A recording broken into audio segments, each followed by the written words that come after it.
Treat பண்ணான்னு எனக்கு தெரியல. அந்த ராஜா வந்து அவரோட முதுமை காலத்தில் நேச்சுரோபதி ஃபாலோ பண்ண இங்கே வந்து ட்ரீட்மெண்ட் எடுக்காரு. நம்ம இங்கிலாந்து மன்னர் குடும்பத்தினர் அவர் குடும்பம்லாம் இல்லை, அவரும் ஒரு ஒய்ஃபும் மட்டும்தான். இங்கிலாந்து மன்னர் மற்றும் அவருடைய மனைவி நான் சொல்ல முடியும். Second wife. எனக்கு செகண்ட் இங்கிலாந்து மன்னர் மற்றும் அவருடைய இரண்டாவது மனைவியான கமிலாவும் எப்படியும் அங்கே போய் பாதி பண்ணிட்ட மறக்க தான் போகிறாங்க. 2 பாயிண்டாக ஞாபகம் வச்சுக்க. குழந்தை பருவம் என்பது குழந்தை பருவத்தின் 2ஆம் பாகமே.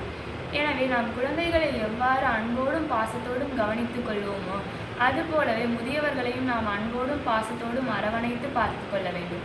உங்களிடமிருந்து விடைபெறுவது அன்னை தமிழின் காதல்.